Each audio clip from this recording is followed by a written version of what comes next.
Hello student, कैसे हो आप सभी लोग।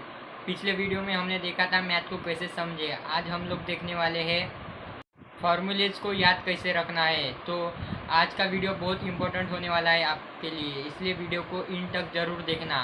तो चलो फिर वीडियो को स्टार्ट करते हैं। फॉर्मूलेज को याद कैसे रखना है। क्लास 10th तुम भी मैथ के फॉर्मूलेज रटते होगे एक दो बार, फिर भूल जाते हो, लेकिन आपको ऐसा नहीं करना है। मैं आज आपको 4 ट्रिक्स बताऊंगा जिससे आप लोग ऑलमोस्टली फार्मूले याद रख पाओगे। इसलिए आप लोग ये 4 ट्रिक्स इन तक ज़रूर देखना। तो चलो वीडियो को स्टार्ट करते हैं। नंबर 1 ट्रिक, फार्मूलेज की कॉपी बनाओ। मतलब आपको एक अलग से नोटबुक लेना होगा जिसमें आपको सिर्फ फार्मूलेज ही लिखना है। मतलब जो स्कूल होमवर्क आप बुक में लिखते हो वो वाला नहीं, अलग से आप एक न्यू नोटबुक बनाओ जिसमें आप सिर्फ फार्मूलेज लिखोगे। स्पेशली आपको फार्मूलेज के लिए एक न्यू नोटबुक बनानी होगी। मतलब हर चैप्टर के अलग अलग फार्मूलेज होते हैं और आप डायरेक्टली जिस बुक में आप लोग होमवर्क लिखते हो उसी बुक में लिखते हो फार्मूलेज, लेकिन एग्ज़ाम के टाइम पे आपको वो फार्मूलेज मिलते नहीं है। इसलिए आपको एक न्यू नोटबुक बनानी होगी जिसमें आपको फार्मूलेज लिखने होंगे और उस न्यू नोटबुक में आपको सिर्फ इम्पोर्टेंट ही फार्मूले लिखने हैं। मतलब जिस चैप्टर के इम्पोर्टेंट फार्मूले है वही चैप्टर्स के आपको इम्पोर्टेंट फार्मूले लिखने होंगे। एग्जाम्पल में सरफेस एरिया, इन जैसे इम्पोर्टेंट मतलब फार्मूलेज का आपको लिखना होगा।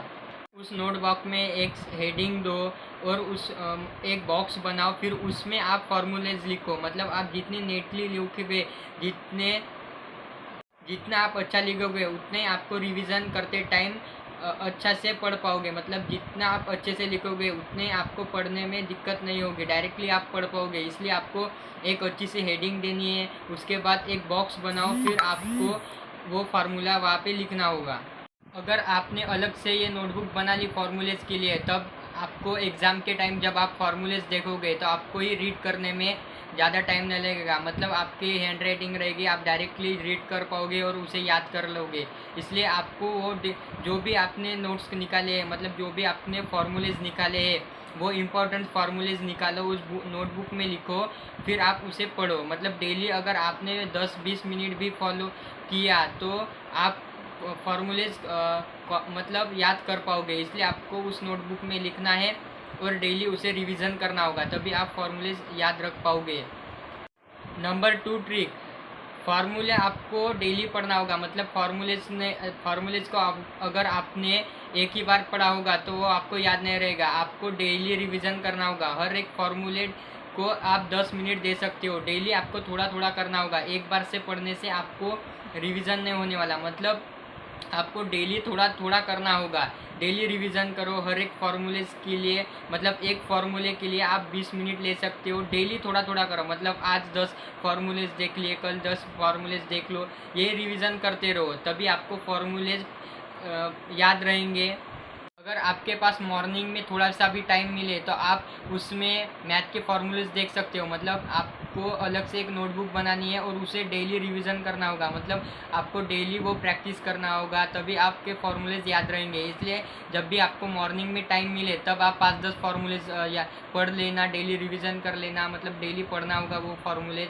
मॉर्निंग को टाइम मिले तब आप पढ़ो, नाइट को टाइम मिले तो नाइट को पढ़ो। आपको जब भी टाइम मिलता है, जब भी आप फ्री हो, तब आप फार्मूलेज की प्रैक्टिस कर सकते हो। इसलिए डेली फार्मूलेज की प्रैक्टिस करो, तभी आपको फार्मूलेज याद रहेंगे। डेली रिवीजन करने की प्रैक्टिस करो। मतलब आपको डेली रिवीजन करना है, उसका डेली प्रैक्टिस करनी होगी। फार्मूलेज को पढ़ो डेली। नंबर 3 ट्रिक, आपको प्रैक्टिकल यूज़ करना होगा। मतलब हर एक फार्मूलेज को आपको प्रैक्टिकल यूज़ करना होगा। आपको क्वेश्चन मतलब फार्मूलेज देखने से कुछ नहीं होगा, आपको प्रैक्टिस भी करना होगा। मतलब प्रैक्टिकल यूज़ भी करना है। हर एक फार्मूलेज को आपको क्वेश्चन में सॉल्व करके देखना होगा। इसलिए आपको प्रैक्टिकल यूज़ करना है। यही आपकी नंबर 3 ट्रिक है।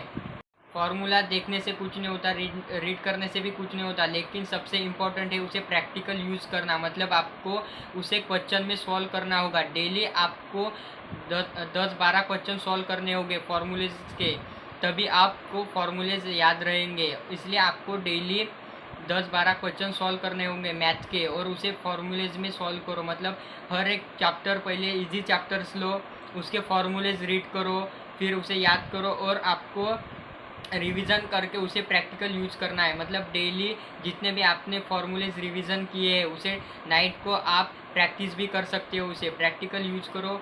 जितने भी फॉर्मूलेज आपने पढ़े हैं उसे आप नाइट के उसके ही क्वेश्चंस लो और उसे प्रैक्टिस करो, तभी आपको मैथ के फॉर्मूलेज याद रहेंगे।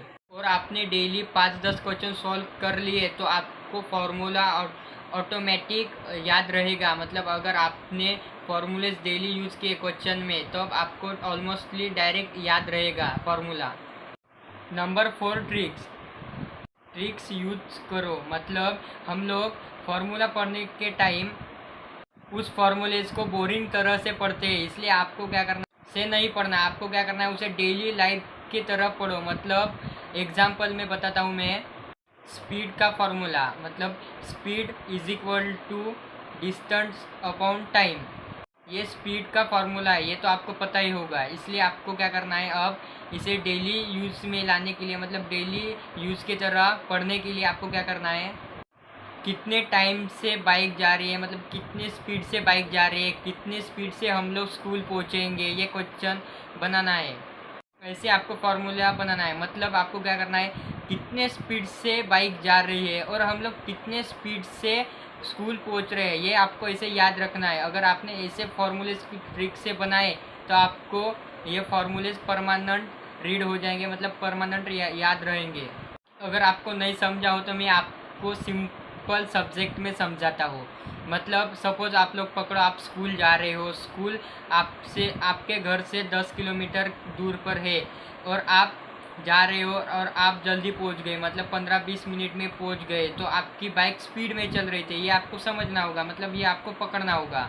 और आपके माइंड में सबसे पहले क्या आएगा कि मेरी बाइक आज स्पीड में चलाई इसलिए हम लोग जल्दी पहुंच गए स्कूल। मतलब हमारा ब्रेन पहले से ही टाइम, डिस्टेंस और स्पीड रिलीज कर लेता है, मतलब उसे याद कर लेता है, इसलिए आपको फॉर्मूला वो जल्दी समझ में आ जाएगा। सिंपल लैंग्वेज में ज़्यादा डिस्टेंस प्लस कम time is equal to fast speed, मतलब कम डिस्टेंस ज़्यादा time is equal to slow speed. इसलिए आपको क्या करना है, हर फॉर्मूलेज के लिए एक ट्रिक बनाओ, खुद से ही ट्रिक बनाओ, कैसे सॉल्व करना है, कैसे क्या करना है, और उसे डेली लाइफ में यूज़ करो। मतलब आपने अगर उसे डेली लाइफ की तरह यूज़ करना स्टार्ट कर दिया तो आपको फॉर्मूलेज डेली याद रहेंगे, इसलिए आपको ये करना होगा। और एक बात समझ लो, फॉर्मूलेज याद रखने की ट्रिक रट्टा मारना नहीं है, आपको क्या करना है, डेली प्रैक्टिस प्लस रिवीजन और स्मार्ट ट्रिक है, इससे फॉर्मूले जल्दी याद हो जाते हैं। इसलिए आपको डेली ये करना होगा। और आपको डेली, अगर आपने डेली मैथ कर लिया तो आपको मैथ जल्दी समझ में आ जाएगा। अगर दिन में आपने 1-2 घंटे ही किए मैथ के लिए दिए तो भी आप मैथ इजी लगेगा, आपको मैथ में ज़्यादा मार्क्स आ सकते हैं। अगर वीडियो ये आपको हेल्पफुल लगी हो तो चैनल को सब्सक्राइब करना, अगर आपको वीडियो अच्छी लगी हो तो लाइक करना। ओके, थैंक यू, मिलते हैं नेक्स्ट वीडियो में। अगर कोई बात समझ में नहीं आई हो तो कमेंट में ज़रूर बताना। Okay, thank you, bye.